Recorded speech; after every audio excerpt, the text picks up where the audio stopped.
so today we have to retake lah. Just you guys just wondering, because the camera came off lah. So today I have with me my jiu-jitsu coach, for 5G. I have one of my coaches lah. The other one is Selvin, and the reason why I invited him to speak to him because one thing I've learned a lot from him lah. Of course we don't spend a lot of time only in gym times.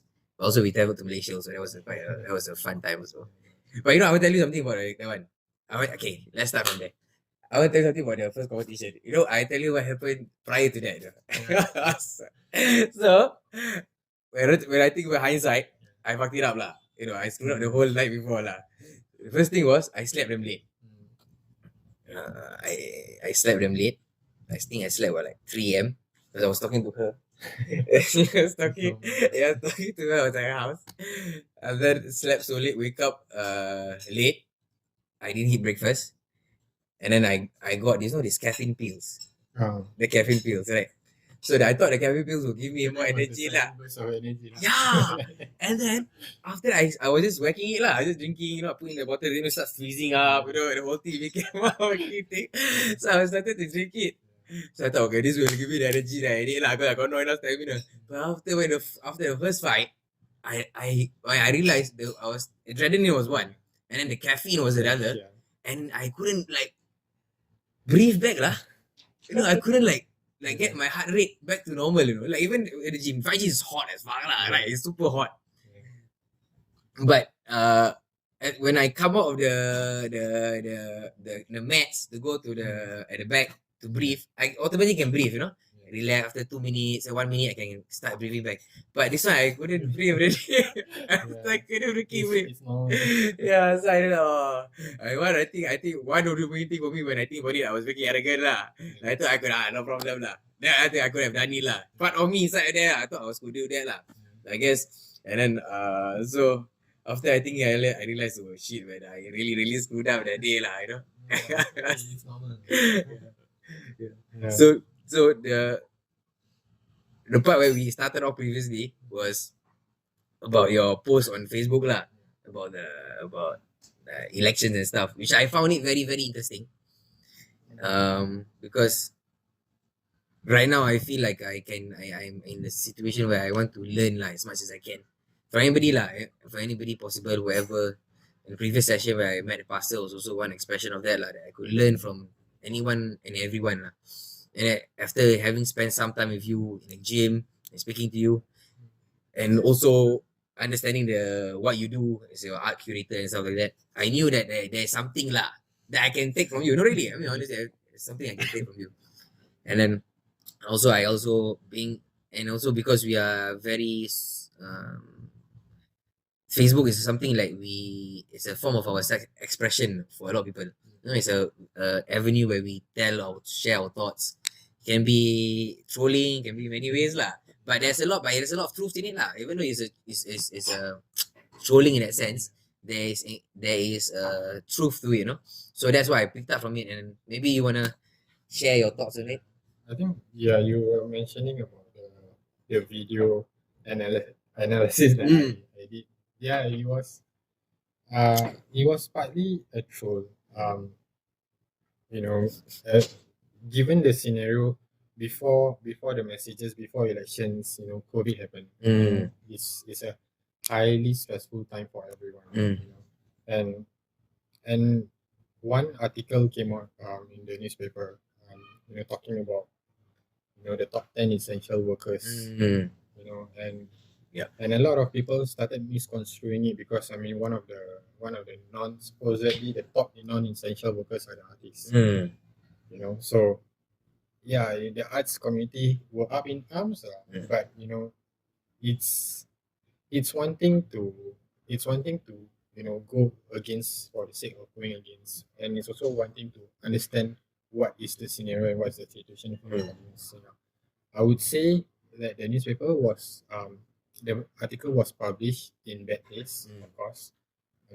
There's no point in putting hierarchies of who's more important. Essential gap, right? Who's more important or who's more, because people know what it is, But at the same time, the arts community needs to take a point of reflection also. It's okay it's okay if you're not deemed as non-essential. That doesn't mean you're not valuable. Yeah. So when I did the troll, or when I did the commentary about the different election videos, particularly one of the um, the education minister, Yeah. and another one, an opposition of a well-known family, Mm-hmm. and when I talk about the education minister, he was not meant to, like, that's the thing. A lot of people like to compartmentalize. Like, if you're supportive of the government, or that means you're 100% Everything. pure Yeah. pro Yeah. PAP. Yeah. And if you're not so supportive of it, or then you are full opposition. Yeah. There's no in In between. between, and Yeah. people in between suffer because of that. Like, you're being compartmentalized to places that which you do not want to be in. Yep. Yep.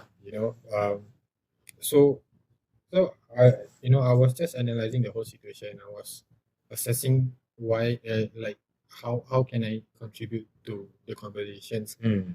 And for me, it was not about talking about partisan politics, or talking about the level of manipulation given by the different parties, but I was just picking out tools, and trying to use my skills or my education um to bring out a different perspective.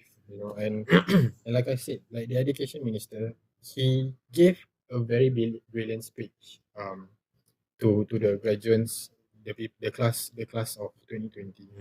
It's a tough time, and he actually gave, like, I would say, Solid lah. yeah, a very good argument towards what the message was talking about. But at the same time, like I said, then the trolling element comes in. You talk about the non-essential. So my post was, I said, for film majors and for com students, your work is essential, and I pointed out why. How is this How essential? is it not? And I just talk about a very simple thing in videography, which is the idea of framing.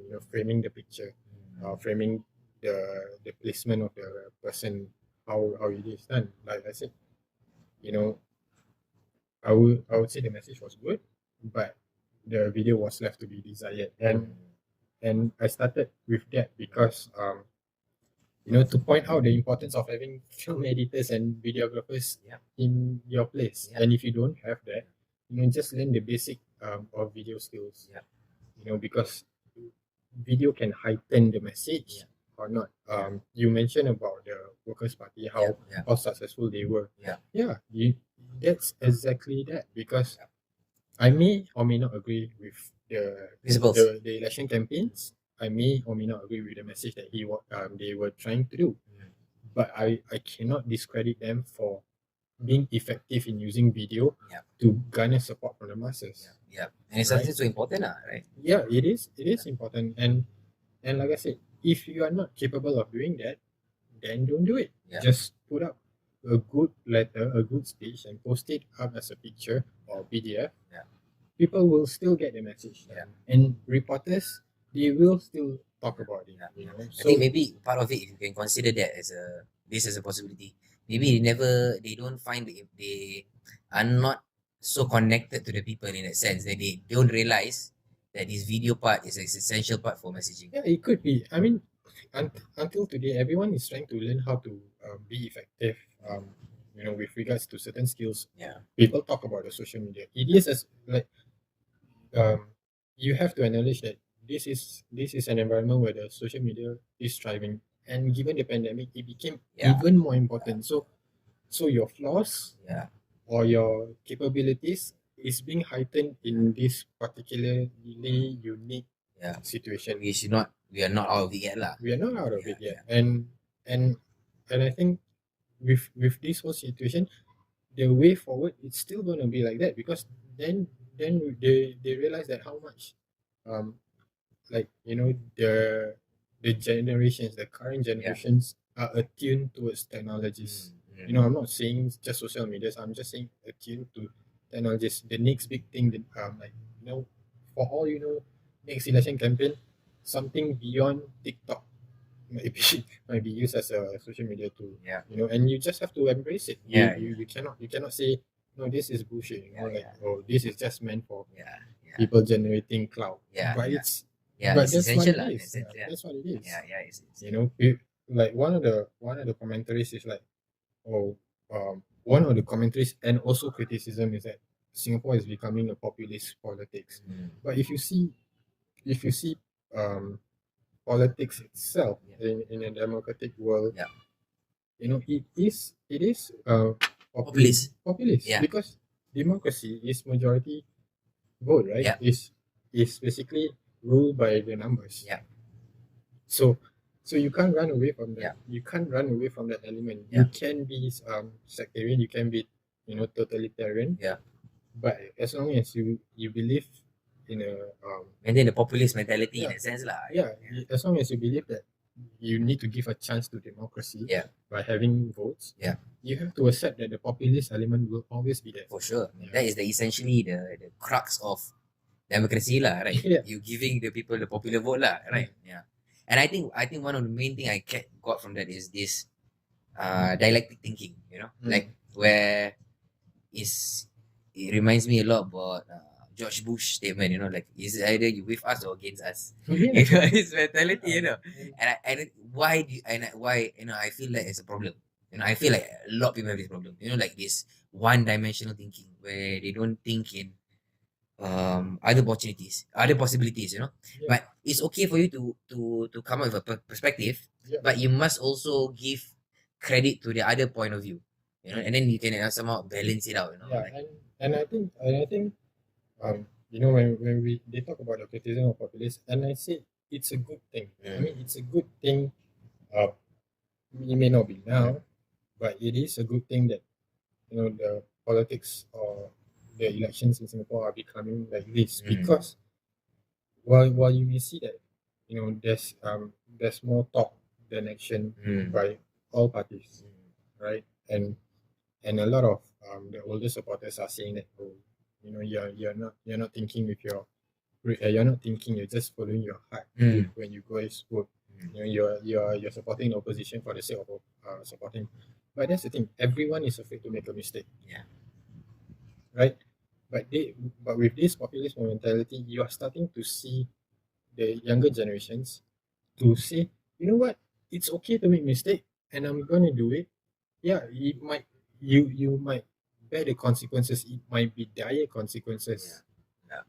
But we won't know until we try. Yep, exactly. Right? Yeah. So the taste is in the pudding. yeah. Yeah. So yeah, it can be catastrophic. I will not say that I might lose my job tomorrow. Yeah. You know, I might be out on the streets. I mean, if you think about the worst case scenario, that could happen. But there's also that hope, and I think the idea of being hopeful is something that I think is quite encouraging to see. Yeah. But I think I honestly feel like to be able to think like that is reflects a lot about can be reflected also in the martial arts. You know, to have this open-minded thinking, you know, to be able to always be like a sponge in that sense, to accept new perspective, new idea, is something that I think I learned a lot in jiu-jitsu lah. You know, where when I started to join the first time, for the few training sessions that I did, like you really experience it firsthand how important it is to listen to people. You know, like how one leg position, you know, it changes your body posture, you know. And I think like, especially jiu-jitsu lah, maybe I'm biased in that sense also, but I think especially in jiu-jitsu where there is a merger, there's a bridging between the mental and the physical, you know. And I think it's really, really important lah, you know. And like, what is for you lah when you started jiu-jitsu, like what was it all about, and how you Well,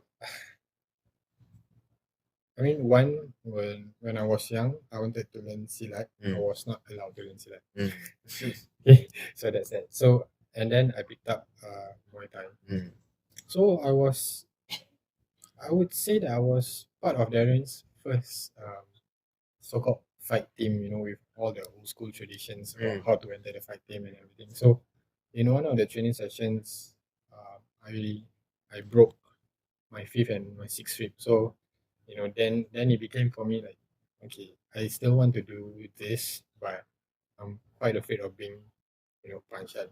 Yeah, I am that kind of person. I mean, unless this is like And why would you bringing, get punched? yeah, unless this is bringing me like millions of dollars to earn my keeps, I think I rather value my life in that sense. So I picked up jujitsu, and then one thing I realized,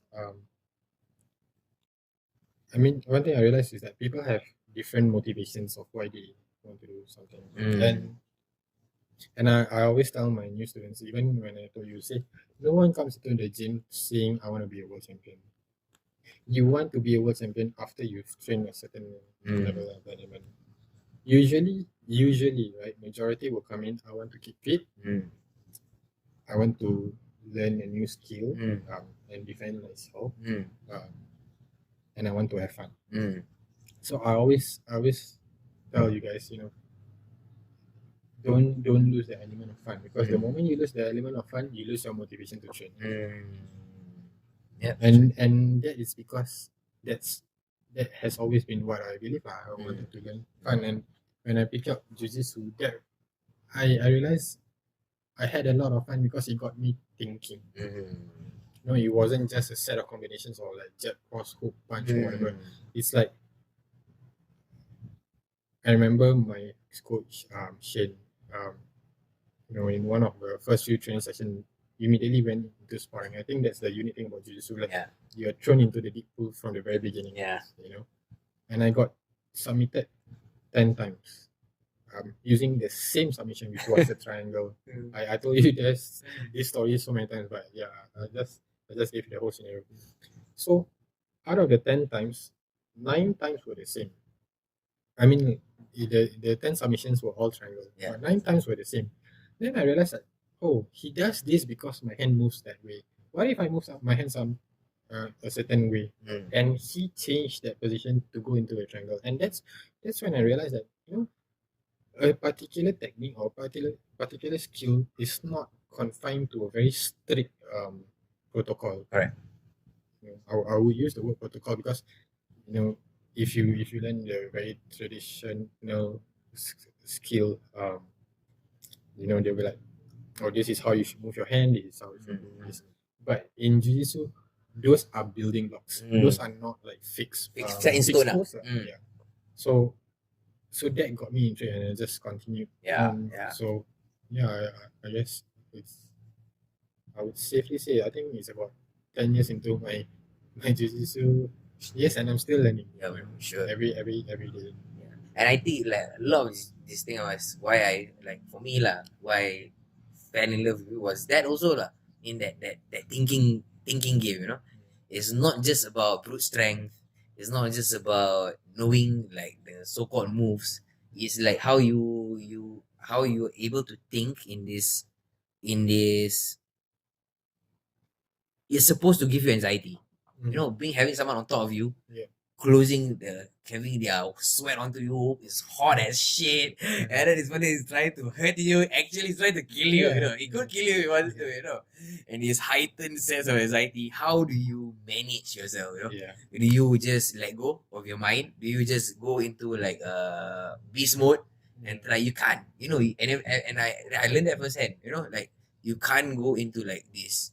You might get lucky lah 1 or 2 times, but 90% of the time, if the person he knows what he's doing, you get you get caught. And I put that into my life experience, like if I use the same mentality I have when I'm sparring with my partners in the gym, in the gym, and I know that if that this one action that I do, if I don't think it through, I will kena abang already.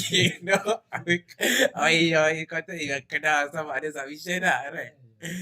It's true. And yeah, even until now, I cannot be complacent. Like, I mean, you have seen firsthand that a white belt or a lower belt have choked me or armbar me, and like, again, I go back to the idea that you must always be receptive of learning something, and you must always be an open mind that there is always someone who's going to outclass you or be better than you at that particular moment. And I think that's what jiu-jitsu puts you in. It's like, at that very given moment, it's you and me, Yeah. and no No one one else. else. Yeah. And that's the focus that you need. Yeah. But at the same time, you might have 100 sets, he might have 100 sets, and these 100 sets permutates with each other, Yeah. and you will learn like maybe another 150 new things together. And I think that's the beauty of it, because you're always constantly fighting. Like I told you, my motivations are not about motivations for doing jiu-jitsu initially was not about to defend myself. Yeah. You know, if you ask any given person, like if someone comes to you at arm's length getting ready to punch you, your instinctive nature, right? You don't like, oh, this is the block I need to do, this is the choke I need to go and take. You literally either flight or fight. Yeah. Yeah. How you fight, it doesn't matter. Yeah. You know, I can punch you like this, but if at a very global moment I feel that a slap will be even Yes. better than a punch, you would do that. And Yeah. jiu-jitsu doesn't teach you that. But Yeah. what jiu-jitsu teach you is to embrace this chaos at a very given moment, the chaos between two person Yeah. that's happening. Yeah. You know, and I think that's the Yeah. beauty of it. And I always say again, focus on the fight. You know, because that, like, I see the mats for my students and for myself as a safe haven. That's when you enter the mats, that's your space. You know, for creative expressions. Yeah. The way I see my jiu-jitsu. Yeah. I don't see like, oh, I need to learn my defense or whatever. These are all complementary to it. The way I see that mat is your creative expression towards a lot of things. Yeah. And it's very and that's how I began to see it also like, you know, like martial art is an expression of your beingness, you know, and it comes out like, you know, like if you are if you don't think things through, the likeliness of you getting into a difficult situation is very very high in the mats. But if you think things properly, like you try to, you get in better situations, you know. But of course, if you come to a very experienced guy, like, you know, if I spar with you, the likeliness of me getting screwed up is very high lah, because I have no experience or your experience, and that is something very interesting lah for me, you know, which comes with time, with age, with being put in that situation over and over and over again. And it's something which I find very relatable to life, you know. Like, and also one thing, like, you know, for example, when I remember one time I sparred with you, from my background lah, always I had this background like where you cannot this idea of you cannot test your teachers. You know, coming from this idea in the Muslim community, when they learn from their ustads and stuff like that, right? One of the main themes is like, don't question your teachers, you know? Don't doubt them, don't challenge them, you know. And I always found that problematic, because it's as though like you cannot why you can't challenge them, you know? Why you cannot do this, you know? And so I realized when when I was sparring with you, I said I cannot do that, because I cannot I must be my best when I'm sparring with you, because that is itself is a proof for you. You know, like, okay, this is he's trying his best. You know, he's challenging me. He's saying he's putting out the best of what I'm trying to show him. But if I segan if like trying to like don't want to hurt him, you know, it's not beneficial for me. And I realized in that training session, that was actually the best form of relationship between two human beings, that you give your best to a person in any expression, you know. Even ours was in a mat lah, you know, fighting, right? But in outside of life, you know, it's something which I found it very very interesting lah. And a lot of it I realized jiu-jitsu is connected with life, you know, like from how I've lived my life right now. Like a lot of it is connected to the things I experienced in the mats, even though it was not that long as you, 10 years. You know, I was maybe like 1.5 years. But and knowing that you've been in it for 10 years, I mean, there's so much more that I can gain from a person, you know. And it's beyond like ideologies, you know. It's this is human connection that you can gain from anybody, which is, I think, is so beautiful lah. And art and the beingness of the person is expressed in that, and you can take your teachers right. I learn from this person or whoever it is because there is something that is being connection in that sense, which I found it so beautiful. And how being an artist, right? Looking at art all the time, and I think Joe Rogan said it, like that Jiu-Jitsu is an expression of artist expression, Like what's your take in it? Like how do you understand that? Well, how do I say? Like, okay, I mean, I addressed about the student and teacher relationship, right? Yeah, I agree with you. I mean, there are certain, I think, structures in communities which I also do not agree with.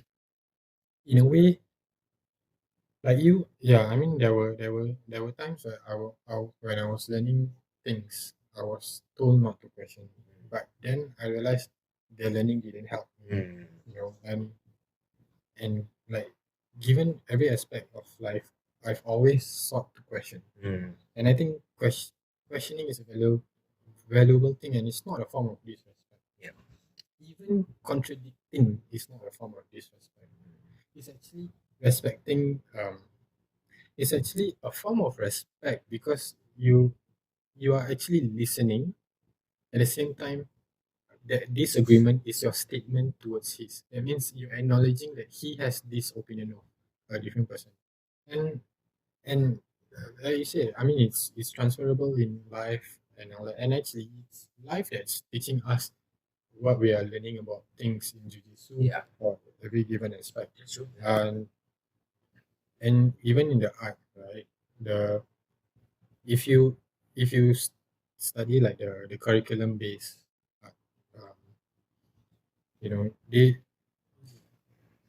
in school you're always asked to teach about artist. The first thing that you have to do is your artist statement. One of the first few things is your rationalizing of why you want to create a certain painting, or why. And there's always, you know in the sense, during your examinations there's this form of critique. I mean, I'm not an art student, and I can never paint for shit, but I understand the whole scenario because being in the environment, right, is the idea of the critique. And your teacher might disagree with you, might even fail you for that, but that doesn't mean you cannot be a successful artist. Mm. Mm. You know, I mean, if you think about it, like you want, let's go into like the more popular themes, like just away from art, like the idea of Bill Gates being a dropout. Mm. You know, um, like Mark Zuckerberg Mm. being a dropout. It's because it's for that very particular moment. They just don't fit the system, but that doesn't mean they are not brilliant. Yeah.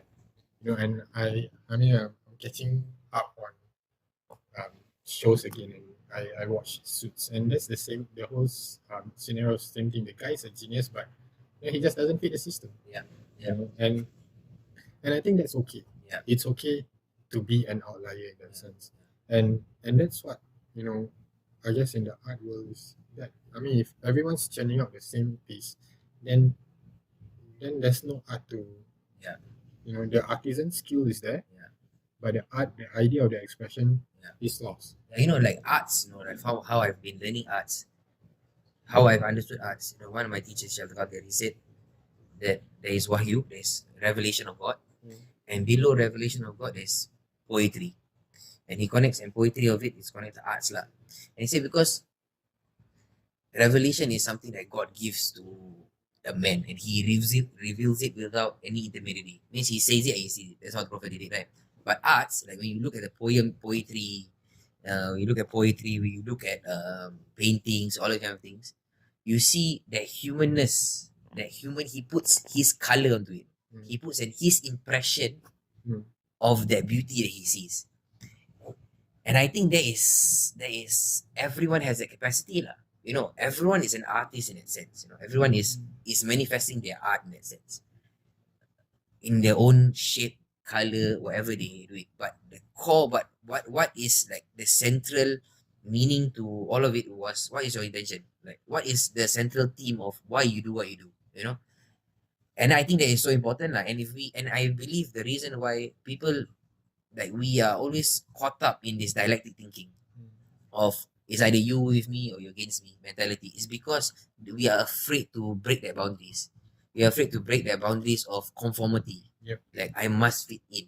I must fit in to that thing because it pays my daily job. But the thing is, majority of these people, if they are happy, they go into this state of contradiction, like George Orwell calls it the double things, like, and the only way, and you see in that story is so beautiful also. And that you find these outliers, the outliers in this story, and how they were struggling to find an expression where they can express themselves. But the thing is, why do people feel so afraid, you think, to express themselves? Why do you? Yeah. I think, yeah, I mean, I'm not going to deny it, Yeah. okay, because I mean, if you think about your hierarchy of needs, going back to economics, Yeah. one Mm. the Maslow's hierarchy of needs, you need to fulfill a certain level of basic needs, Yeah. before you can go for your self-actualization. Yeah. But for you to acknowledge that those things are intertwining, that's the next level thinking of. But that's a Freudian perspective, Precisely. Yeah, And I think the the fear of rejection is a very big issue that I think our community has to address. Community as I say in Singapore in general, Yeah. or the world in general. It's the acknowledgement of it's okay to fail. Yeah. If you ask an artist, right, why do you create? What's the first thing on your mind when you create art? It's really I paint what I like, I do what I like, and now I'm just saying what I like. Um, then people start putting scaffolds into your mind. Mm. They are like, oh, you need to make money. Mm. You need to sell. You need to put your art in the museum and all that. And if you ask a curator, right, the person who actually puts art into a gallery or museum and all that, you say, how do you conceptualize a museum? Not museum. Your sorry, art. your exhibition. How do you conceptualize your exhibition? I can assure you, um, the first thing that they will start doing, or the exhibitions that they are most passionate about, are basically on something that they saw that they really liked. And that's the reason why when people ask like, "Oh, I want to buy this. What do you think the market value is?" A lot of brokers or dealers will say, "Go and buy what you like," because if you don't enjoy it, then there's no point in there's seeing art as investment, seeing art as something else. You don't It's enjoy not it, then true what's to the the point? meaning of Yeah. the point. What's the point? Because then you see this as a commodity. You're waiting it to go up. Then if the value dies off, how are you going to cling on to those material objects? Yeah. It's hard. It's Yeah. hard for you to cling on to something that you don't really like. Yeah, for sure. Of course, when the portfolios increase, then you think about something else, like the value of it and everything. But the basic needs, why people do certain things they do, is because they enjoy doing it. Yeah. Those are your motivations. Yeah. Your motivations to learn something is because you enjoy learning. Yeah. The motivations for you to create something is because you enjoy creating it. And Yeah. and I think that needs to be assessed again. And I mean, for the community, I mean, I can't say you have to change your mindset and everything. The pressures are always there, for sure. But again, when I talk about the elections again, right? It's a beautiful thing to understand that the current generation are acknowledging that it's okay to fail, and not just verbalizing it. They're actually acting on it, that it's okay to fail. It's okay to try something new and it fails. Like I said, the results may be catastrophic, but at least we are trying again. And I think that's amazing. It's whether is it in jiu-jitsu, or whether it is in art, or politics, or just normal living. I mean, now going back to jiu-jitsu, right? Your first lesson, yeah, you might have a certain skill set that you learn. You've watched WWE. Oh yes, one of my first exposure to jiu-jitsu, and one of my first interests of why I wanted to pick up jiu-jitsu was because I saw Undertaker doing the Gogo Plata. It's wrestling, and it's supposedly staged, right? Fake. But those are the motivations, because I saw like, okay, there's something intriguing, I did that, and it's okay. And like, going back again, your very first lesson when you entered the maths, thinking like you're the big dog in town, you know, but from the get go, you're the one being the nail. Yeah. Everyone else is the hammer Yeah. to you. Yeah. And it's not that you will constantly be a nail. Yeah. But you acknowledge that from the very beginning, you suck at it. Yeah. When as you gain more experience and all that, you realize that you suck a little less. Yeah. Yeah. It's not that you're good, you just suck a little less. Yeah. And that's fine. Like I say, tomorrow I might just give my back to you and then you choke me out. Yeah. I'm a brown belt and you're a white belt. Yeah. If you see like traditional hierarchies and all that, that's not supposed to happen. Yeah. But it could happen. Yeah. And the possibility of that happening, even though it's 1% or 0.05%, Still it can still happen. Yeah. Yeah. Yeah. And I think the acknowledgement of that, the ability to realize that you can make mistake, makes you human, and Yeah. that's the amazing thing. Yeah. Yeah. And You know how I make sense of this? Personally, like one thing was that I find such a problem is that this negative idea about failing, about not failure, about tragedy. Like the one of the Western philosophy is like everything, life is a tragedy, right? The idea, the concept of life is a tragedy. And I find that mentality is such problematic. It's a problematic mentality because then you are living in constant anxiety. And how do we break free from that thing is what you mentioned just now. So the hope lah, that hope. And I realized that from what I've learned lah of Islam and stuff like that, like one of the key things was that I recognize that we are living in a determined world. Everything is determined. This is determinism, I mean the how everything pans out is determined in a sense. But what do we have that is free will, right? The free will is the will that will that what was your intention for the action. You know what I mean? So a lot of our actions can be failures, but that failures was necessary for 10 years down the road for you to be able to know that failure was necessary. So in effect, that failure was necessary. It was necessary for you to teach you whatever you need to know 10 years later for you to be able to overcome that difficult situation, right? So in fact, nothing so-called bad or failure was bad. It was a source of goodness for later on, So that's how I always see it. I see it now, like there is the past is whatever so-called failures is not really failures. It is just a preparation for something next, whatever life brings lah, whatever life brings.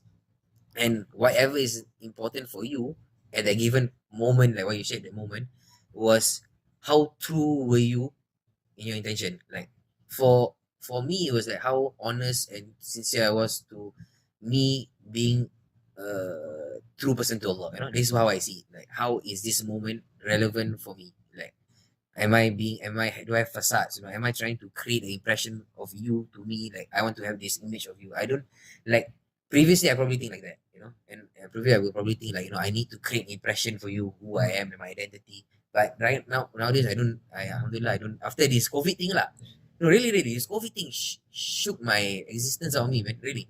Like, one thing was, the bazaar. Every year, I do the bazaar with my brother will do my brother.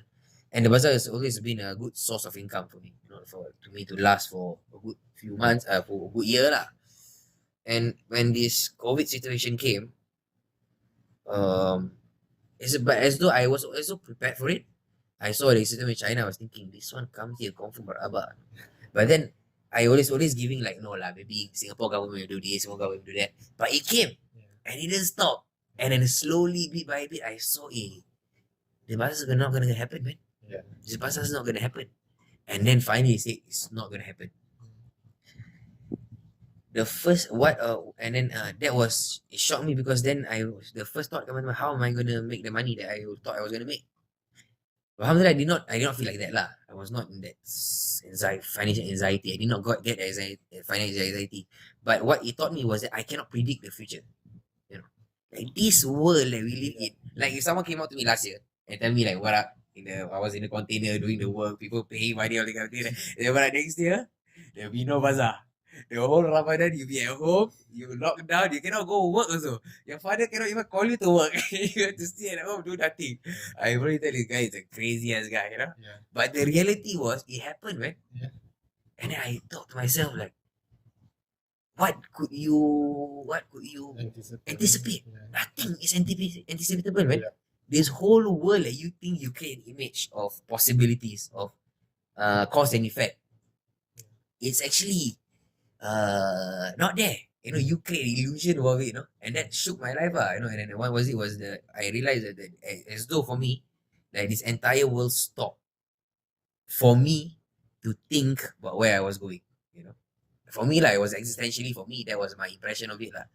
And I realized that it affected people in so many different ways. You know, this whole COVID situation was, some people took it negatively. Like was this was rabak, you know, my business down. But for me, it was the most beautiful Ramadan I ever had in my life, man. Yeah. So it's such interesting thing. Yeah. I mean, I have something to comment about, like, destiny, like, the idea of free will and what is actually free for you. Yeah. You know, and yeah, and I think it is both a bane and a boon, to cling on to this thing called takdir. Okay. You know, the idea of destiny. Yeah. You are destined to do certain things. Yeah. And I think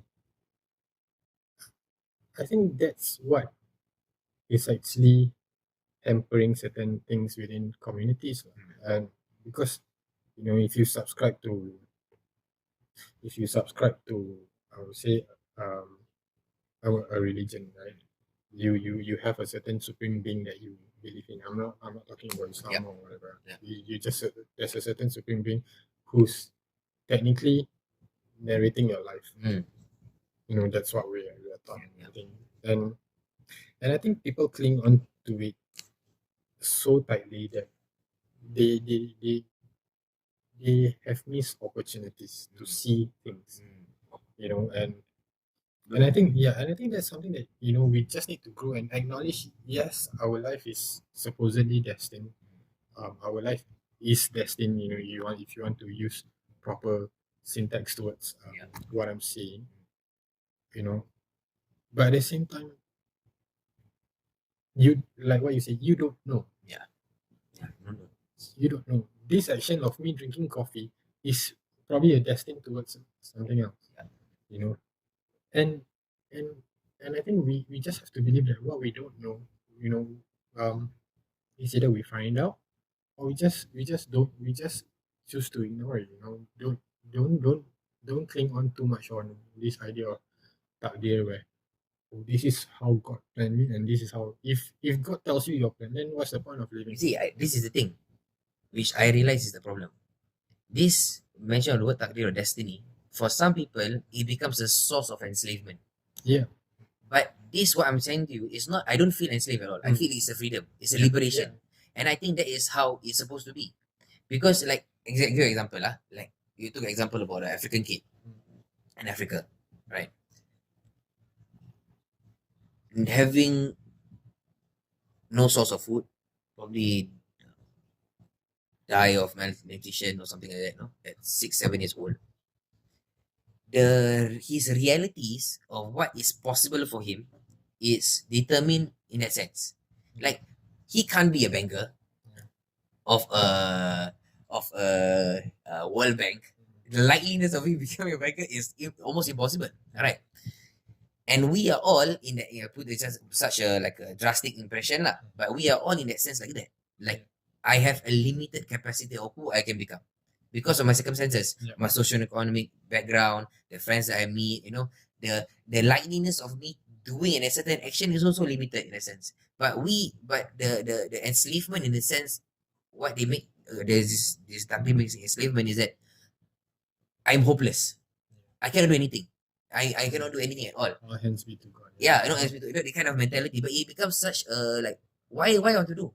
Not say I have a choice, but it's not supposed to be like that. Yeah. It's supposed to be like, you know, in your mind that you are limited, but in this limited capacity that you have, what do you have that is you, that gives you freedom, that you don't have to think? You know, like for me, I don't have to think about who I will become next 5 years down the road. I feel that's such a liberation. the most important for me now is now. Like for me, like the reality of my destiny is now, and I don't have to think about the future anymore. I just, if like right now it determines for me to be the best person I can be, this is what I have to be. Like the future doesn't matter.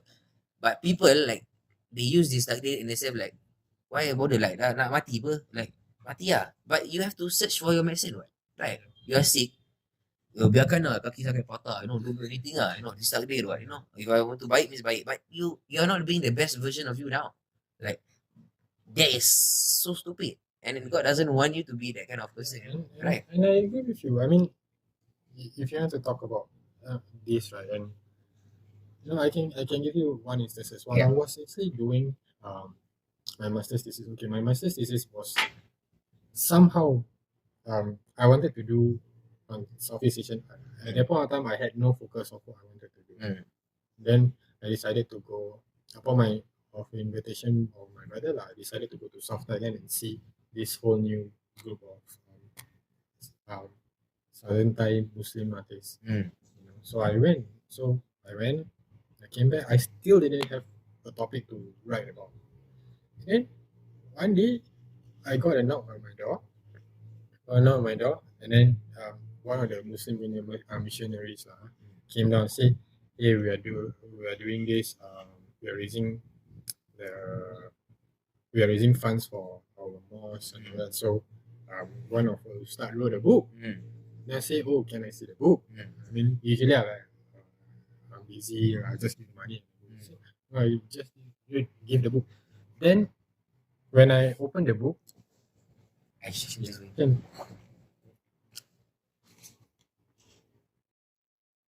when I opened, basically, when I saw the cover of the book, it says hukum menggambar, meaning the the Photographer. menggambar as in picturing. So it's basically the book that details the flaws or the forbiddance. I'll use the word forbiddance. The forbiddance of a picture. Whether is it a painting, whether is it photography or whatever. Basically that. So I was like, I opened the first thing was saying, the first thing that the book said, it is haram. I took out $20. It was probably just like maybe $4 or $5 of donation. I just took out $20 and said give. I say thank you. And that became one of my basis of why I decided to do my my thesis in that particular topic. I'm doing art. I'm doing contemporary art. A lot of people in our community, I would say the Muslim communities, have this. I don't want to say a misperception, but have this mentality that it's wrong. It's wrong to Be an artist. In a way, to be an artist and all that, because you're seen as a creator, and if you draw, like for example, a cow, or you draw a human face, you're as if being a creator of making Images out of things. And basically the book, I go back to the book. The book says that by doing so, you're acting as if you're God, and you are and it is seen as a modification of a perfect thing. Like the humans are seen as a perfect thing, a perfect creation of God. I mean, we are known as God's greatest creations, right? So they say that by you picking up a brush to paint someone's face, to paint an animal, it's a form of modification, and that's wrong. So I was like, no, this cannot be right. So I was like looking through hadith and everything, and I mean, like I said, I'm not a very staunch Muslim, so I don't really know that, but I understand that there are certain even in hadith there are certain hierarchy. And then I was looking for in the Quran for what is forbidden actually. No, and that's that one particular verse. I can't remember. I can pinpoint to you the next time, but there's one particular verse that says, and it's related to doll, the dolls lah. Mm. They say it's forbidden for you to keep statues or dolls in the creation of human or animal life. But if it's for the Children. but it's for the purpose of the children or a daughter, it's fine. That is the only verse that I can find in the Quran with regards to the imagery, right? And I was reading through the whole surah, and the reason why it's done in that sense is because you do not want to create false god. That means so I broke it down. I mean, some people might see as a bid'ah or whatever. I don't know, right? I don't know. But basically, I broke it down in 2 points. What are the elements in this verse? Because you know that's the thing. The community always say, "Oh, you don't know something, you ask." You know, you want to know more. You know, those are the guidebooks lah. And but they say all this, but they don't practice it. So I broke down the verse and I realized there are two elements to it. One is imagery, two is icons. So if you think logically, right, the idea of these two factors, icons and image, if you take out one, it disqualifies the verse. So if you take out Imagery. you talk about icons, it discounts the idea of imagery. Yeah. If you take out icons, you keep the imagery, the idea of worshipping a false god loses its meaning. Yeah. So those are the verifications, and then after they say, oh, I consulted a few people lah. Then they say, oh, but then the hadith says this. Then I went back again. I was like thinking, okay, fair. There's a fair argument to it. Then I remember this very clearly because this is something that my mom, my late mom, and my dad always reminds me. Hadiths are guides, and even Nabi mentioned Rasulullah. He mentioned that do not follow the way I live. Do not follow the way I believe.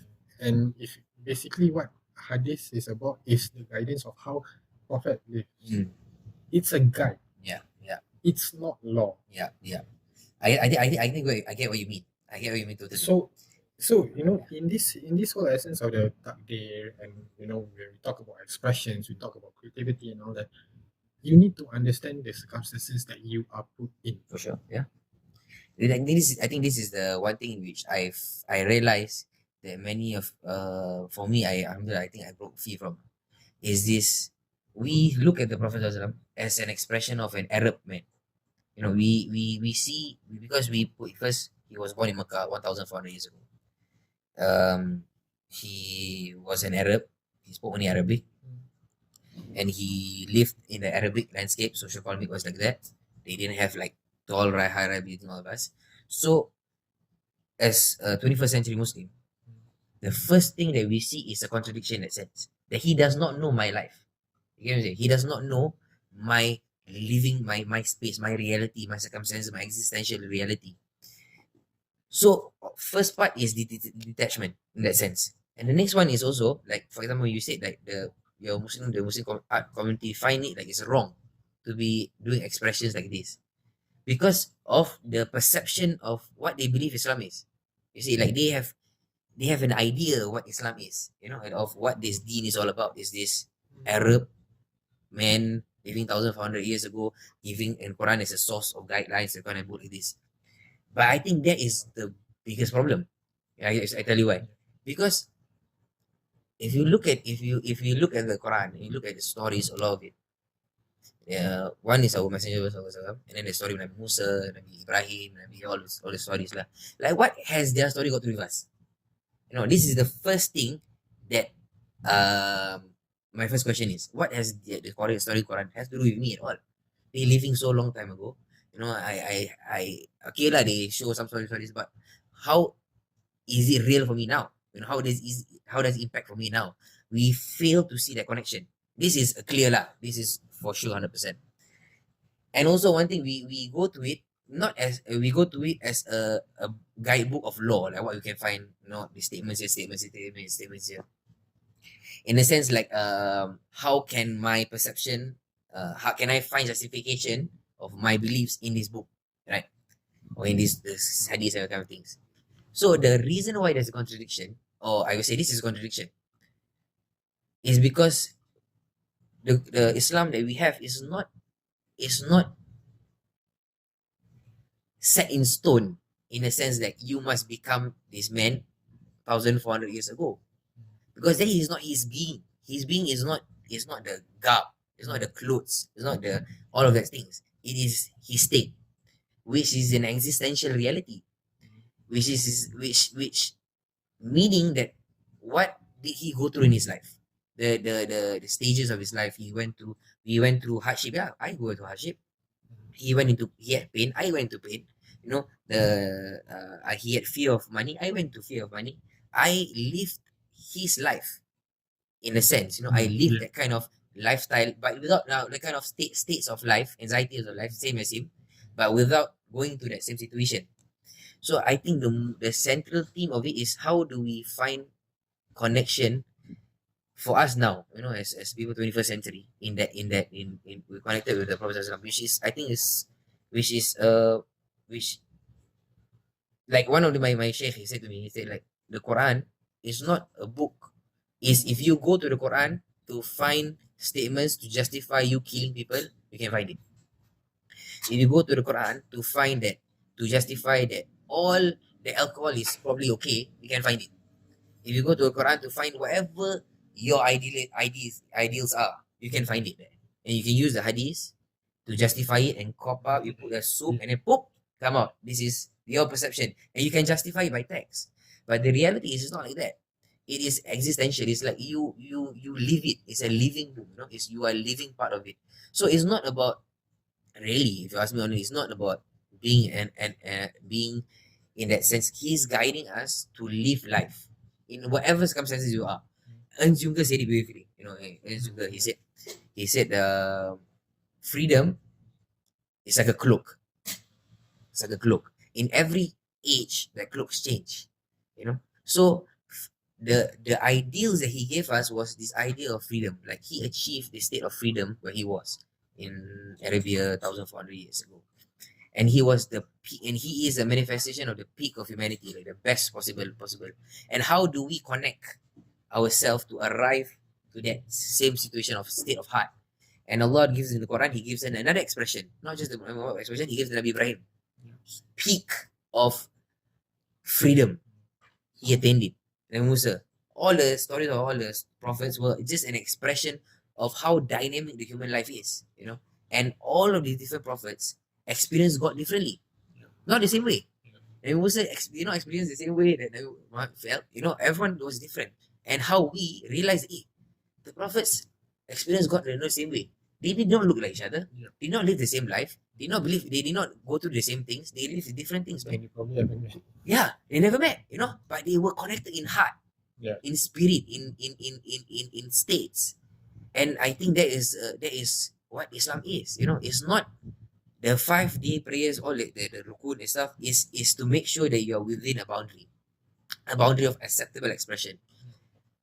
And this boundary is huge, man. You know, like when you speak about, like, you know, like for example, like music. There's also some people say that music is haram. But Imam Ghazali, one of the great scholars of our time, he said, I don't know of our time, of our generation, he said, like, if music was haram, Allah will not let birds sing. You know, Allah will not let birds sing, right? True. So is this, and you realize that maybe this person who finds music haram, maybe is because he just doesn't like it. Maybe he doesn't like it. It might just be. And so because his nature doesn't like it, he say, tak payahlah. Why you want to bother with it? But another person likes it, right? And you realize that, and you realize in these scholars that you see like so-called contradictory principles. You know, everyone say can, different say cannot. Yeah. Right? And how you make sense of it is actually, I realize that these so-called laws that we have is an avenue of self-expression. Like, where can I put myself in this guided way? Because if we don't have this guidance in that sense, these limitations, we become full-on animals. Like, do whatever the hell I want, total anarchy, Yeah. And I feel this is important lah. Yeah, and I mean, and I agree with you. I mean, talking about the idea of the music and everything like that. Then, I mean, if you think about that, and I think we had like a short discussion with Luffy also. Mm. You know, if we talk about how music is haram and all that, then why does the azan need to have a melody? And different melodies, mind you, but it's Yeah. still a melody. Yeah. It's not just words after words after words. Yeah. Yeah. It's not just a recitation. Yeah. If you go for the Hafiz readings, Yeah. right? Because we still hold on to this oratorial kind of traditions that the Hafiz will recite the Quran Yeah. until finish, right? Yeah. If you listen to that, they're not just speaking words. There's a melody to it, Yeah. and there's a structure, and there's a certain intonation that you have to emphasize. Yeah. To make the meaning Come out. correct. Yeah. Why? Yeah. So like you said, we're living in contradictions, and we have to accept that we are living in contradictions. Yeah. Yeah. I told you again, if your life isn't a living contradiction, then there's no life worth living. Yeah. And like, okay, now if we go out of this realm of religion and everything, let's talk about politics or art or whatever. Yeah. I don't know whether this is going to be bad consequences or not, but I would say I'm a anarchist in that sense. In a sense, I'm anarchist because a lot of people don't get what anarchism is. Okay. Reason being, people always think that the anarchists are like the troublemakers. They are against structures. They are against authority. They are against power, like, in that sense, and the power has to be towards the people. Right? We talk about that. And a lot of people like to compartmentalize, like, how people pick and choose the hadith the way they want it, or how people pick and choose and say, you are wrong because this is something like that. And they become dismissive for the argument. But if you actually see the anarchist manifesto, or if you can't read the whole manifesto, you just see the anarchist manifesto in the UK during the 1870s or 1850s. They state their reason clearly. We are open. It's in one of their articles. They actually mentioned that we are against the government because it is acting like an authoritarian. It is acting like a totalitarian. That means singular voice of saying certain things. So what they sought to do was to break that structure, and they break that structure through opinions of a lot of people. Okay, so that's the first level, and that's why everyone say that they're troublemakers, right? Because they want to break structures. But they are always dismissive of the next point. Anarchists are not afraid to form groups towards a common goal. Right? They acknowledge that people come together to destroy certain things in order to build something else. And when that thing happens, you break. You break the anarchy. You break the anarchism. You form groups to make society better. So the question is, what is the ideals lah? What ideals? So the joke always go like, oh, if you're anarchist, or like, last time the subcultures, right, skinheads or punks and all that. See, if you're so anarchist, why you take the MRT? That's the basic degradation of the subculture. But actually, you don't really understand what they are actually preaching for. Straight ageism. Punks, skinheads, the white supremacists Yeah. and everything. Yeah. You know, you don't understand them. Yeah. But you're so quick to judge them. Yeah. That you start compartmentalizing Yeah, them. yeah, yeah. I think that's that is the problem with herd mentality. Mm. You know, this But it's gonna happen all the time Yeah. because as long as there's a group, Yeah. there will always Yeah. be something. Yeah. So we have to acknowledge that. As yeah, well. yeah, for sure, for sure. You know, then it's usually like on a personal level. You know, the anarchist is very interesting, but I find, have you heard Nsunga before? Mm. As you know, have you read of his works called The Anak? Or his ideas of the Anak? No. So he wrote this book to share with you, and I had the same discussion. I think 2 podcasts ago with one of my brother Arif. Mm. Arif Imran. He was a punk, so we were having this discussion about anarchism and something very interesting. So I was telling him this story about his Ernst He wrote 2 books. One of the main books I want to quote is Vakgang lah. So Vakgang was his book basically about. Have you read it? About this guy. The people got exiled into the forest, right? And then these people, they were in the forest, they were exiled, they have to survive from the predators, the cold, all of these elements around them, the fear of food, the fear of safety, the fear of all things, and they have to survive that an environment for them to live. And then in a few days time, if the people from the city find them again, they die, right? So they go into the forest, right? This forest journey, and then they meet other people who survive. So Ernst juga calls these people anak. These people is the Vakgang lah. And these Vakgangs meet other Vakgangs in the forest, and they make their own city. Their own groups in that sense.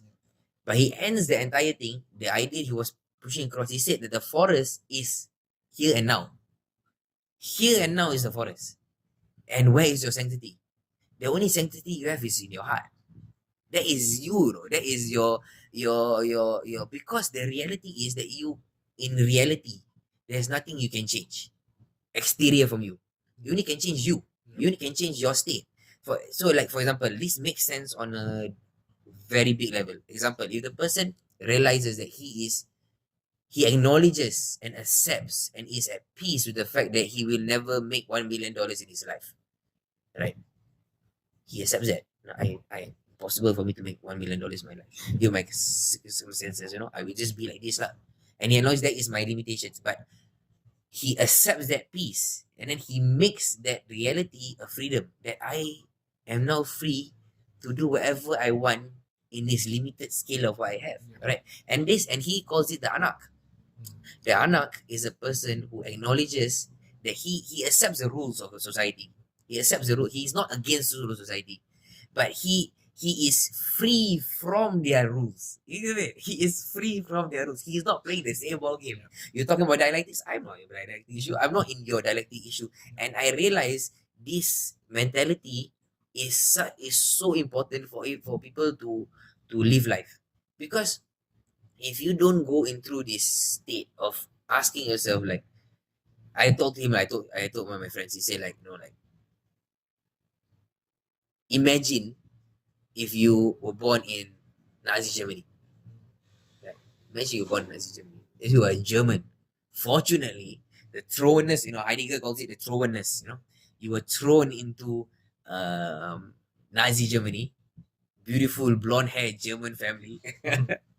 But what kind of German will you be to the Jews, And that is your freedom, That is what kind of person you will be in that society. If you look at yourself now, the lifestyle you live in, how you will conform to society, question nothing, oh yeah, everything's legal, it's good, follow the law, And if you're placed in Nazi Germany, you might not be a very nice person nowadays, man.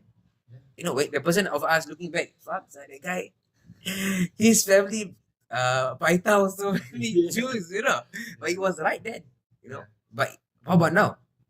What kind of person, if you were the same person back then, like what kind of person will you be now? And that's so scary. That is such a scary thought for me. And I believe that freedom that we seek is to be free from, not to be anti-establishment, but is to make to be free in my choice, in that sense that I am doing this essentially for my authenticity. I want to be real and true to me.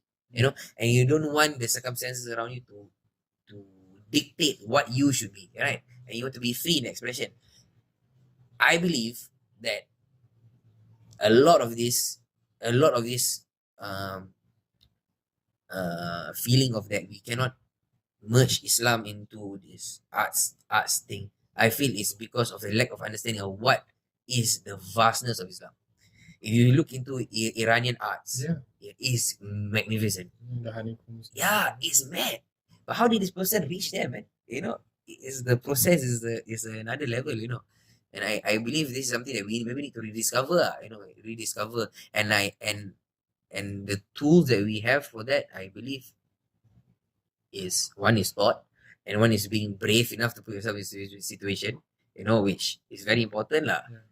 And not to be anti-establishment, but to just be anti hurt like lah, Yeah. Right. I think that's And I think that's the word. And I mean, just recapping everything, the whole whatever we discussed. Yeah. There's one author. I mean, there are flaws in his argument and everything, but he wrote this book called The Weapons of the Weak. Okay. James Scott. Okay. He talks about the normal citizen having daily rebellions in life. And that's fine for working democracy. In such a way, when he talks about these daily rebellions or daily resistance, it's like this. Government tells you not to jaywalk, you jaywalk. Okay. There's a dustbin in front of you, you decide to litter. I mean, I'm not telling you to do all these things, but these are your daily resistance, and these acts of daily resistance are your expressions. And you have to accept that there is always that, that mentality to go against certain things. And it's okay. It's okay. You just have to face the consequences, of course. Yeah. But it's okay. And thinking about that in jiu-jitsu and all that, have I ever tell you that if you need to do the armbar this way, Yeah. I would tell you that you could have gone for it. Yeah. Why didn't you? Yeah.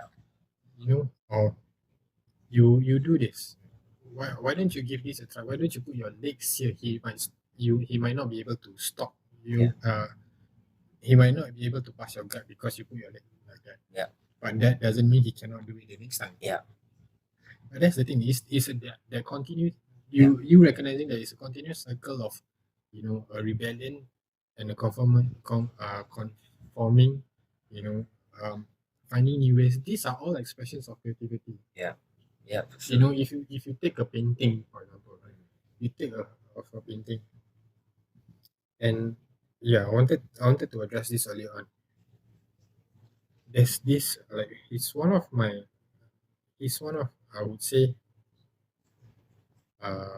one of the artists that I really enjoy his work. Okay, he created a charcoal painting of a wild boar. Okay, in Malaysia. You understand the whole complexity of it. He got, and he kind of walloped by the media like crazy lah. But he answered simple. I'm still trying to depict beauty. And that's it. He doesn't have to explain himself anything else. Yeah. And that's what artists wants to do. Yeah. They don't just do beautiful things, but it's a commentary. Yeah. He knew the consequences of what that will happen. Yeah. And his other series, the one that I really love, was basically still life, but he's juxtaposing different fruits to make it, like, in my interpretation, was very suggestive towards a sexual sexual fondness. The intimacy of it. Like you place the chili and an apple in a certain way. Those kind of things. But you see, and artists are good at scaffolding this because I think it's years and years of being conditioned to think differently from the from what society is expecting of them. This is You know what. that the idea of abstraction. Yeah, The idea of abstraction comes in scaffolding and wanting you to go deeper and find out what's yeah, yeah. is. You know, this is very interesting. You brought this up. It's so interesting. You know, like when we look at this cup, right? This is a glass. There's a glass, right? It is different, but yet we call it the same thing, Yeah. right? It's there's the particulars, and then there's the the the essence, right? What's we the human beings, like if you realize, like when you say tree, right? Automatically in your head you have this image of a tree. But we see there's actually so many other trees. But we just reduce all the trees to just one kind of tree, right? Yeah. Right? This ability to be abstract and to reduce it to just one. Yeah. And this is the human nature. No? We Yeah. have the capacity to reduce vast Yeah. things to just one. Because that's how we make sense of our life, Yeah. But the problem is when we narrow it down to just small things, we cannot see the beauty in it. And then it's just very connected to what you said initially at the start, about the one of the things you said about Iqra, we were talking about just now. Iqra bismi rabbika allazi khalaq. And then when you read it, I'm just guessing, correct me if I'm wrong. You guessing you had the idea was he had to something. Read something, right? Iqra bismi rabbika allazi. Read something. He was quizzed 3 times. Iqra bismi rabbika allazi khalaq, You know the but how the scholars have how it has been taught to me, that read is not reading letters. Yeah. It wasn't reading letters. You know, because what? Because the entire world that we are here now is all. What do you read? You read ayats. Ayats is letters, statements, words like that. And ayats, the Quran is made of ayats. Huruf is then made of ayats, and then there's surahs, right? So the Prophet was asked to read the ayats. He was supposed to read something. He was to see something. But it was not letters. It was not scripture writing. He was supposed to read the signs across the horizon. That was what the signs he was supposed to see. He was squeezed the life of his worldly perception of normalcy. He was supposed to see that how everything was a sign of Allah. That every single word in this world is an ayah, is an indication, is an indication, is an indication. And the problem with people who cannot see, who think that he was not reading letters, he was reading life.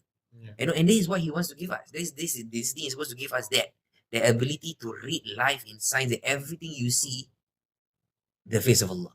And Allah says that, no, that everything you see, wherever you turn, illa wajhullah. Everywhere you turn the north, you see the face of Allah. And the face of Allah is not his essence, but a representation of him, of his vastness, of his beauty. And I think the artist has the capacity where they can draw these two different, like you say about the ball, it is still beautiful. Why you think it's not beautiful is because you did not understand the spirit of the law. You know what I mean? Yeah. It's not about Is that spirit of the law? the spirit of the law. It's not about the line, the textual evidences all the time. Yeah. It's about the spirit that comes around it. Which is basically, I think during this COVID period, Vivian talked about the spirit of the law, right? About what was the circumstances that they talk about? Oh, people were criticizing about the individual text. Yeah. And then he said you can use it, but and understand that it's the spirit of the law. It's not gonna. He said, he himself said in that statement that I don't think it will be enforced. And a lot of things are like that. It's not enforced. Yeah. But again, you talk about enslavement, right? I'm not talking about enslavement in Islam or whatever. I'm talking about enslavement in our mentality. Yeah, for sure. In everything. Yeah. Because we see someone or something that is different from us, we enslave ourselves to say that that's wrong. Yeah. So, and I mean, I guess like being in these disciplines like the jiu-jitsu, or Arts, something like arts, you cannot be like that. You become the first to admit that it's not so straightforward. Yeah,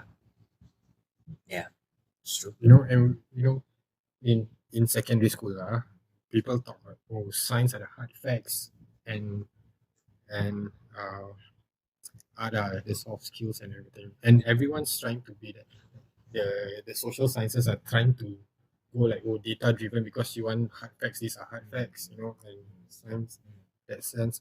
But if you look at science itself, right, you ask a proper scientist, or like the Nobel Prize winners, the people who created cure for whatever, lah, Yeah. they'll be the first to admit that these are all tests. They go through so many tests, and what's the first thing that they count? What's the failure rate?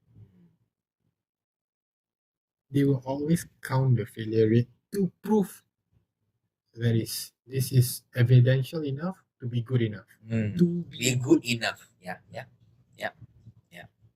I mean, you see every time people talk about the COVID cure, right? Vaccine, like finding the vaccine and everything. I mean, I don't know when, I don't know how,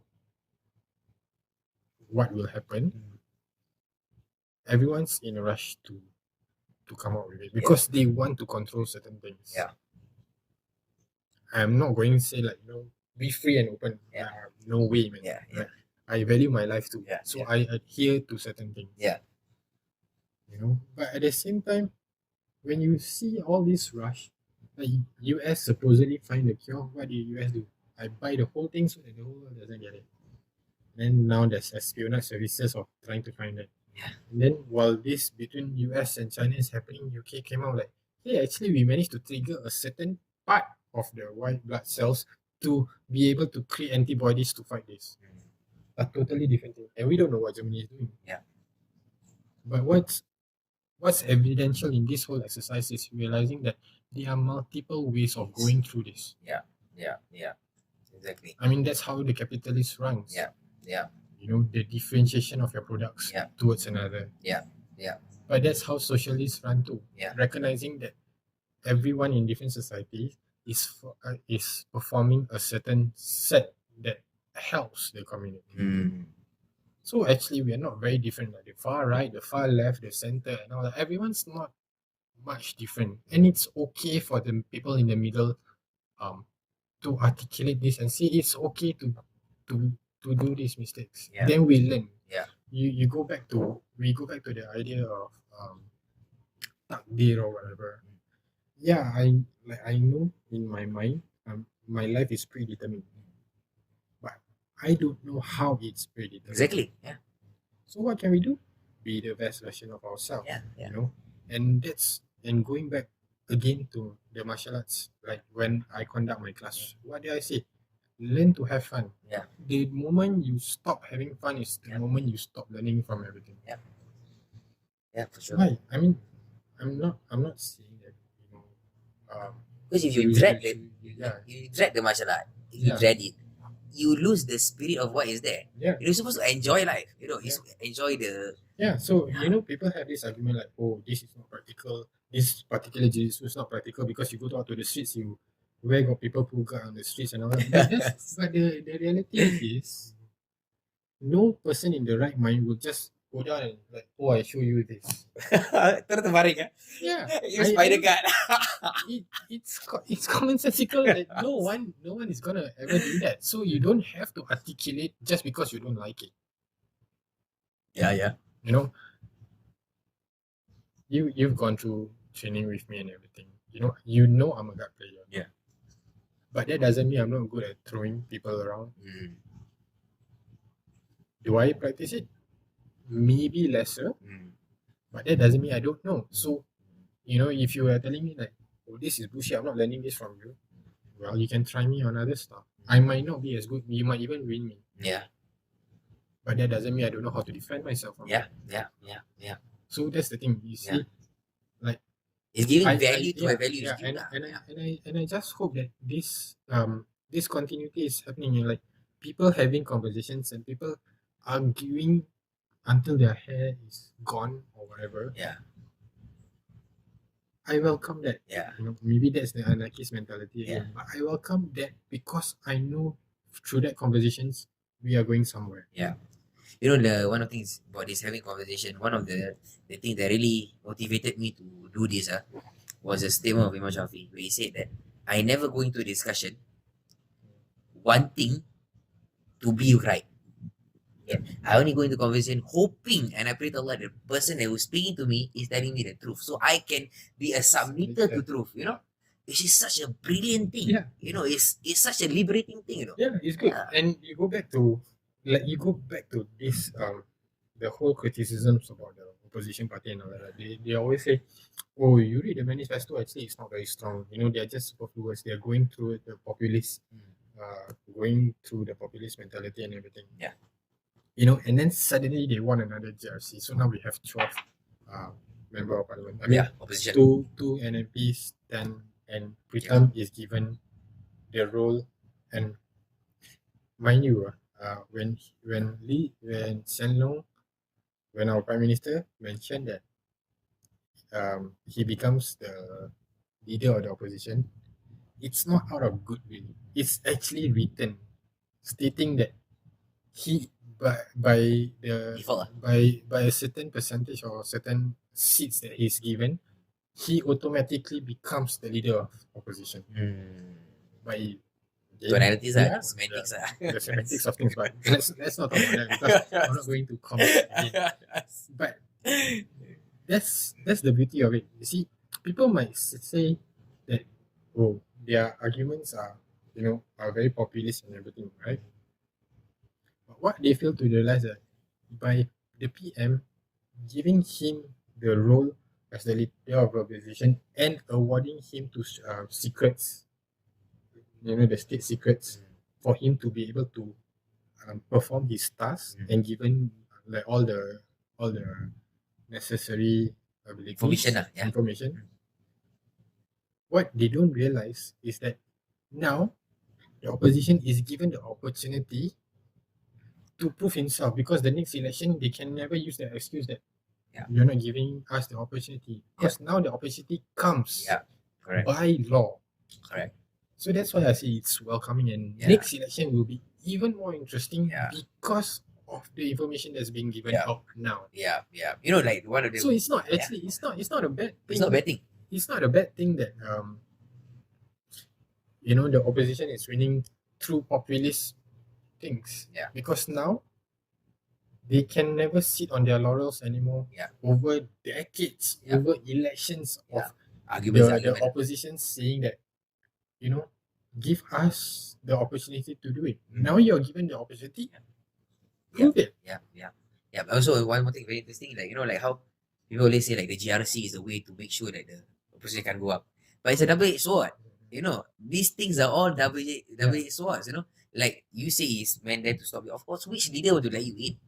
I mean, logically speaking, if you are the leader, why you want to let other people to in? If you're given an opportunity of 8 versus 4, I will take the 8.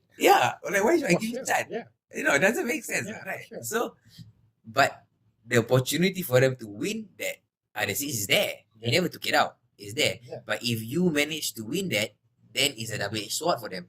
But I don't find that as a problem, you see. But how does opposition, for example, like how I see it like this, I think politics in Singapore it's changed, especially with POFMA. Like the reality of the online scene is such a powerful factor, and the understanding that industries, private entities has power to change public opinion is very scary. And this is a reality that I think the government of Singapore acknowledges lah. And so that's why POFMA comes out and all kind of things lah, which I give credit where credit is due. But then the how far they push that thing is another story lah. So when we recognize that independent businesses has the potential to change the political landscape of Singapore, how much free are you? Like these businesses can. And it's going back to life. Right? How you're never fully free, yet you're never fully confined. I mean, it may sound like you're sitting on the fence, but that's something that you have to acknowledge, and how you work around it. That is being determined. Anything. And when you think of that in that sense, we talk about quality, we talk about other stakeholders. We are not living in a vacuum. everyone has the influence monetarily, socially, politically to influence someone else. Yeah. And that's not an issue. How you play the game Yeah. is how you do it. Yeah. And in casinos, the house always win. You know, if you watch MMA, if you are the defending champion, Yeah. a lot of people don't understand this, and they always say that the defending champions are boring fight. They don't deserve to win and everything. They don't realize that in the judges' eyes, the onus is on the challenger to win. Clearly win. Yeah, to win. Yeah. The defending champion is that. That's the reason why it's called a defending champion or attacking champion. I mean, how you defend is like you can say, attack is the best form of defense or whatever. Yeah. But it is up to the defending champion to defend. Defend the And belt. when they do that, they will make it as disadvantageous to you as possible. Yeah. If, like, say, for example, I'm the belt holder and you're there, right? I don't want to engage you, and you're always constantly chasing me. Yeah. The judge is not good. The judge, of course, is going to score a little bit higher for you because you're chasing the fight. But if my percentage hit higher than you, or like all my punches, like out of 300 punches, 200 goes in as compared to your 300, only 100 goes in. Yeah. By percentage, I win. Yeah. Even though it's a retracting punch. Yeah. I still win. Yeah. Again, like I said, the onus is always on the challenger. Yeah. In everything. Everything in life also. Yeah. If I'm the CEO of the major corporation, right? Someone wants to do a takeover on me. I want to do a takeover on them or whatever. Right? I have to come with the best possible attack to win your company. Yeah. You can choose to not sell it. Yeah. And say, never mind, I don't sell it, I go bankrupt. Yeah. You can choose to do that because you are the holder of this. You possess the power. Yeah, so I can put up like, I'm going to pay $100 million, but to you, I don't want this anymore. I sell. I don't sell. I just dissolve the entire company and make it bankrupt. The guy is powerless. He wants to buy your patent, cannot buy. Yeah, exactly. So you need to understand power relations Yeah. in that sense, Yeah. and acknowledge it, and work around it. Yeah, it is very connected to an individual level also lah. Yeah. Kan? It's like no matter the circumstances around me, like Defend how the do I concept. defend my authenticity? How do I be real to myself? And this Heidegger calls it very beautifully. He says it, man lives for everything other than himself until the pettiness of life, until mortality faces him, right? And then the pettiness of life fade away. It's like when you look at death in front of your face, what That's do the you time and being. yeah. Like you choose you, like what is really you. You don't do it for your mother, you don't do it for your father, you don't do it for your wife, you don't do it for your children, you do it for everything else but for you, right? And then the you, that you who choose that thing is who you are, and is there who you are, does it scare you?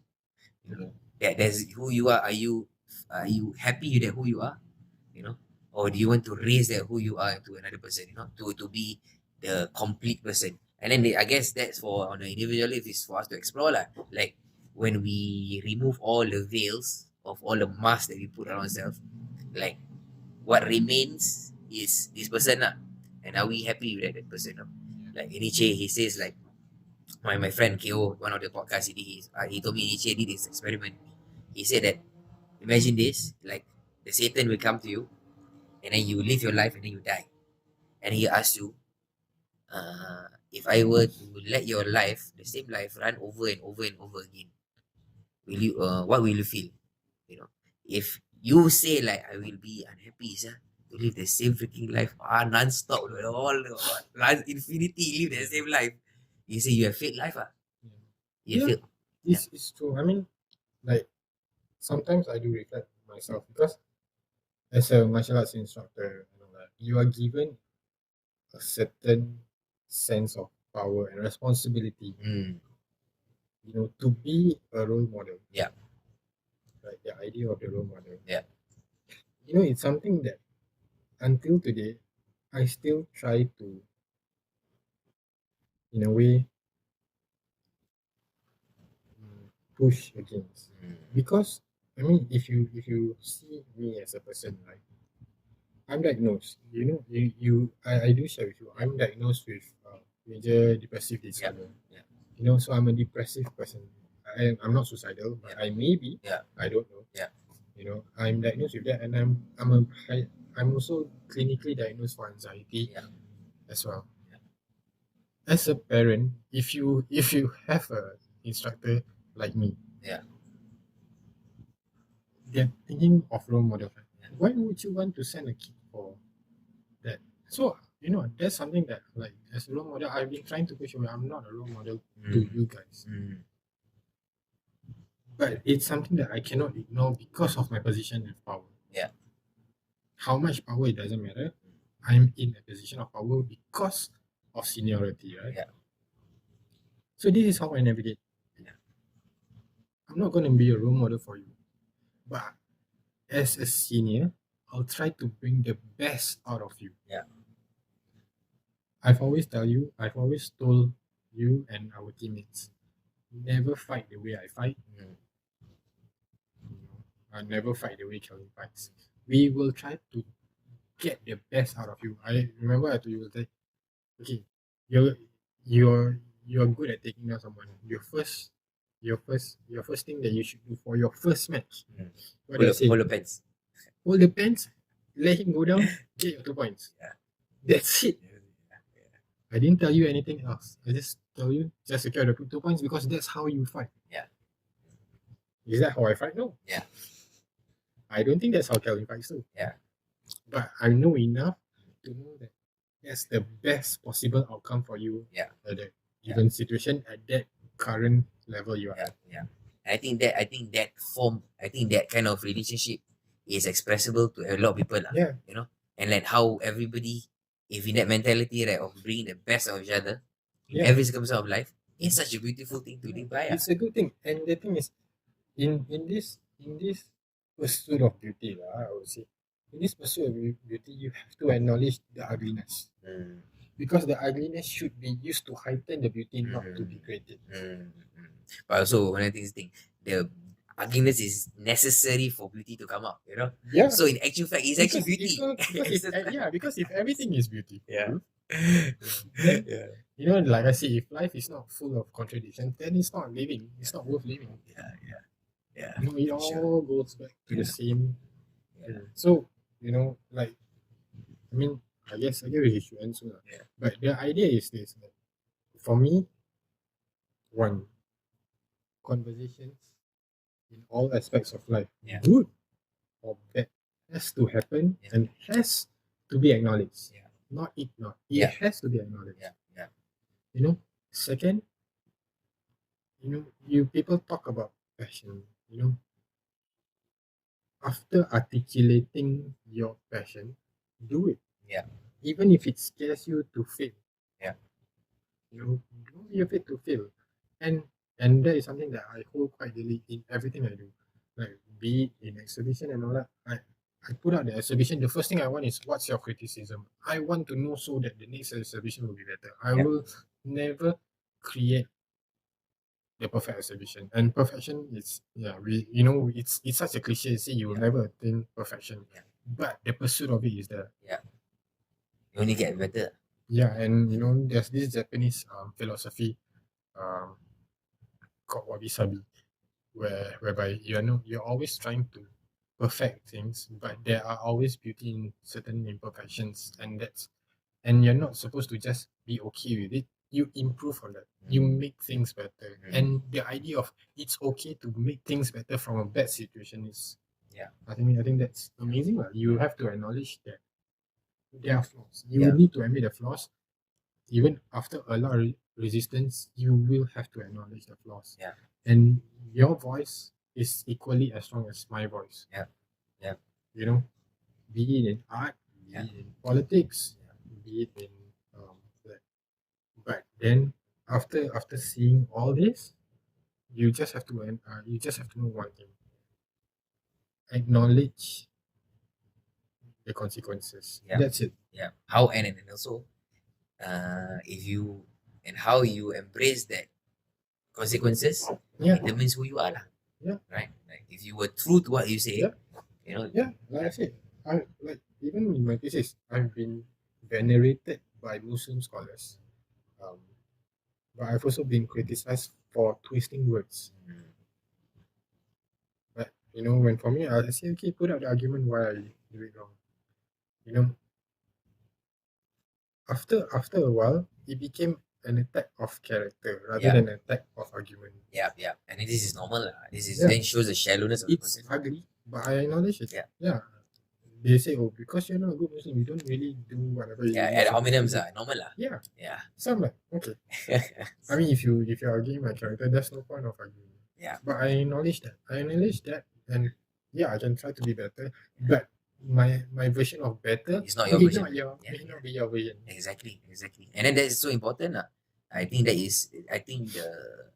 feel that's why especially the people of 21st century, I mean our century, our generation, find a detachment to religion, because it's as though one thing for sure is there is a perception of religion which is being inculcated by stereotypes that we are a victim of that also. You know, we are fault of that also. We accept the stereotypes of what people tell us. You know, we never really break down and see it for what it is. Another version of that is because of this one-dimensional people who make their religion as this deen. I don't like the religion, this word religion, but this deen, this way of life, into a one, and they say this one color is all it is. You know, this normalist perspective. You know, this one-dimensional perspective of life, and failing to see that the entire human expression is important, to see how where is the deen in that sense, you know? And because of these two kind of things of our problem of exterior and interior, we fail to push off all the dust, you know, and to see it for what it really is.